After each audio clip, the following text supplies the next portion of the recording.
Good afternoon. My name is Barry Nicholson. For my introduction and to put structure to my presentation, I'd like to describe myself today by saying that I'm the owner of 5 small businesses. I'm on the board of 4 nonprofits. I've completed 3 degree programs. I have 2 kids. And so far, I have just 1 wife. As you might expect, I have had plenty of opportunities for failure. However, today I plan to limit my discussion to 4 of them in the next 5 minutes, plus some time for key learnings. So let's begin. Now you can start the clock, Andrew. Failure 1 comes from a furniture and design and manufacturing company, the first of my 5 businesses. The year was 2004. The business was running at about $2 million in revenues, delivering an annual net loss of $500,000. I had been there for 5 years, was a minority shareholder at the time, and in charge of sales. After 6 months of product redesigns and price negotiations, I had secured a $200,000 program with a national specialty retailer that, if successful, would expand to $1 million annually, effectively changing the face of my business to a profitable operation. Additionally, I negotiated terms to get 50% paid in advance. So with $100,000 and a fistful of orders, I handed the program over to our operations team and went in search of the next opportunity. 90 days later, the product was delivered to the customer. Less than 24 hours after that, on New Year's Day, 2005, I got a phone call from the buyer. Product quality was terrible, and we were invited to pick it up and cancel the rest of the orders. Apparently, while I was out trying to sell more programs, our factory partner had subcontracted this program to a second factory, and our operations manager chose not to travel to the factory to qualify it. Needless to say, the hopes of $1 million program and imminent business profitability were dashed. And oh, by the way, the $100,000, that advance was already spent. Financial failure imminent. Failure number 2 comes as a member of the local school board in 2013. While in my 7th year on the board, I took on the task of chairing the newly formed budget committee. Times are difficult for educational budgets, and unfortunately, due to the nature of the business, with 75 to 80% of the budget being people expense, the only areas to find significant savings are through reduced benefits and personnel cuts. Additionally, the only true revenue option of any size requires an increase in taxes. And yet, education is perhaps the one investment that delivers a guaranteed positive return to the community. Believing this, and believing that it was my job to educate the community, I turned to the press and penned an editorial entitled Shared Sacrifice. The basic premise was simply that for the community to reap the benefits of education at current levels in a reduced funding environment, the taxpayers needed to endure a modest increase in taxes, and the district employees would have to agree to modestly reduced benefits, which in my mind was better than personnel cuts. However, instead of educating the community, I alienated taxpayers, most of whom don't wish to pay more. And I disenfranchised district employees, most of whom do not wish to reduce benefits nor lose their jobs. Subsequently, in the election held the month following, I was summarily trounced at the polls and failed to get reelected. Failure 3, and this may apply more to some of the students here, goes way back to 1982. I was a college freshman with intentions of going to med school and eventually becoming a psychiatrist. I also chose to take on the challenge of an engineering curriculum. Now, it's pretty well known that med schools require straight A's, and I was taking a risk by loading my schedule with the higher level physics, chemistry, and math required for engineering. However, that spring I chose to take Psychology 101. I assumed it would be a good start for my eventual psychiatry studies, and besides, it was supposed to be the easiest class in school. I went to a few classes, aced the test simply by reading the textbook. Eventually, I skipped classes, only read the textbook, and took the test. I continued to get A's, and as the semester wound down, I figured I was good to go. Unfortunately, the final exam was exclusively on materials reviewed only in class. I failed the test, and by the professor's reckoning, that meant I should fail the class.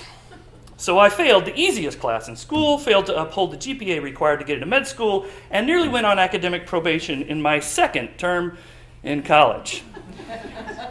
By the way, kids, your mother doesn't know that. So. And psychology was supposed to be my minor for graduation on the way to med school. Ask my parents. That was a failure. But now, my final failure, number 4. In July of 2013, my in-laws were celebrating their 50th anniversary. As a special celebration, they hosted my wife and her 2 sisters, along with their respective families, including me, my then 13-year-old son, and my 11-year-old daughter at a local 5-star resort. It was a fabulous weekend.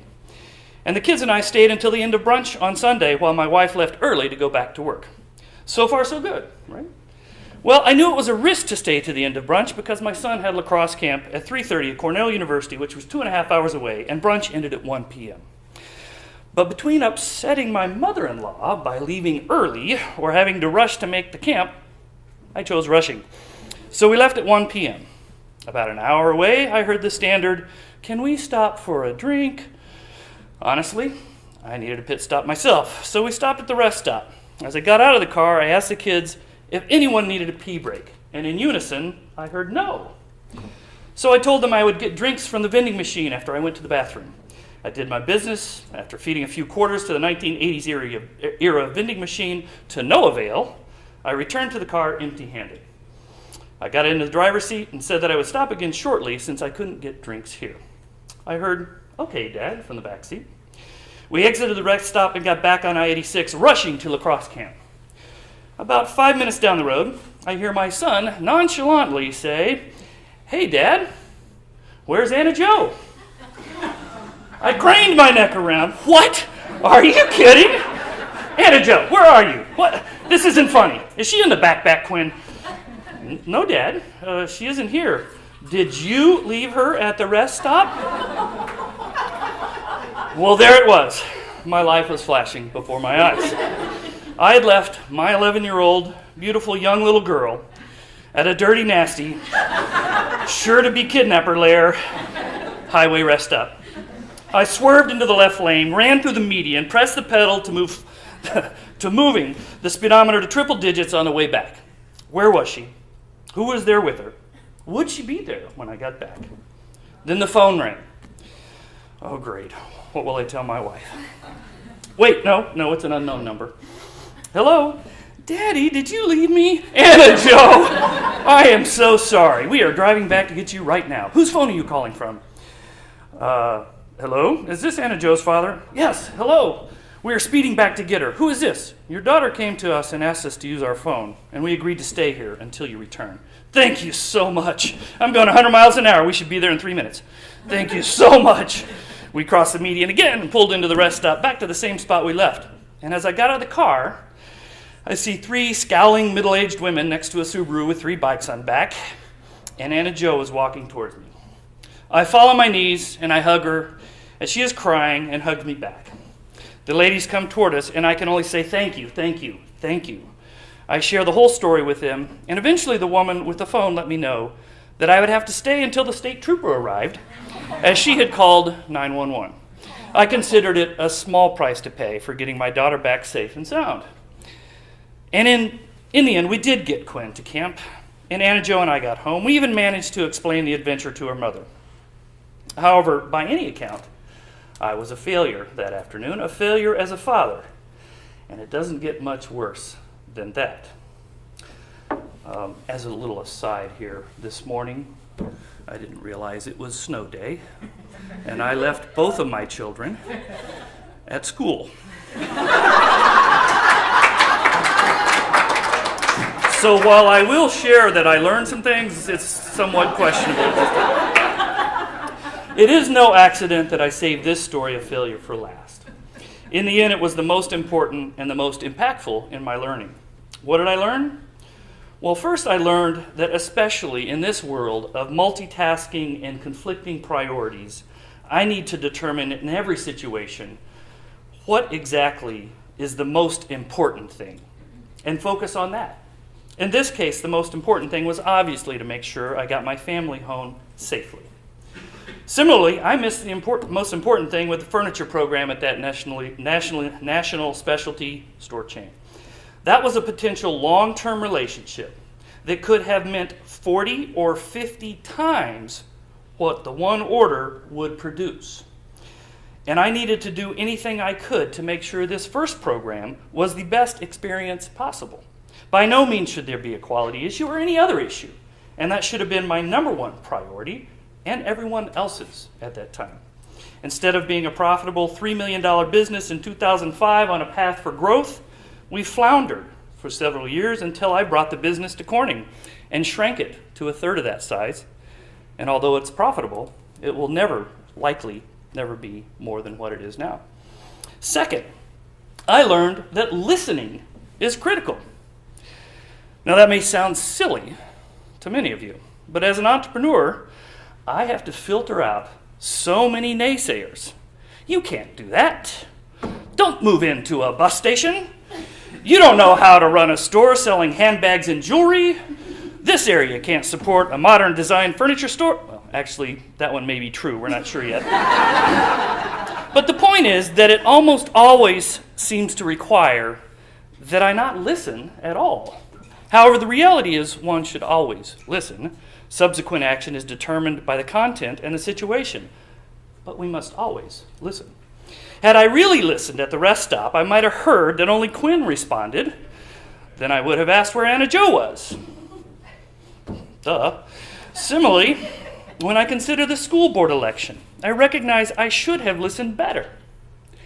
However, you may think I would suggest that I should have listened to the taxpayers or the district employees in order to get reelected. However, in recognizing the most important thing, I actually should have listened to my family and my employees. Both were telling me not to run again because damage was occurring on multiple fronts, including the loss of customers due to my vocal opinions. Had I truly listened, I might not have run for re-election, and I would have chosen another vehicle to communicate my opinion on the budget actions. The results may not have been different, but the path would have been less bumpy. Finally, the third lesson I learned was one that we all should know from kindergarten.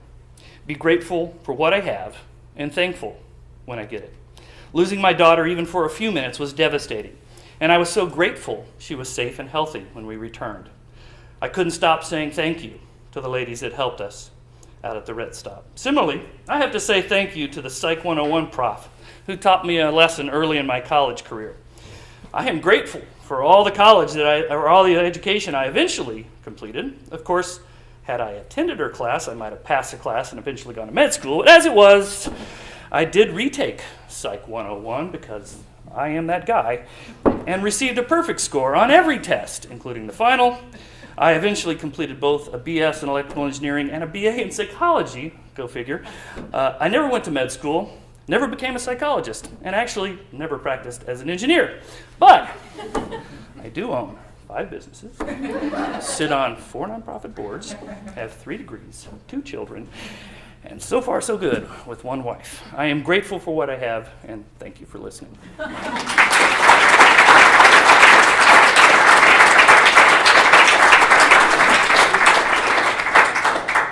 Any questions?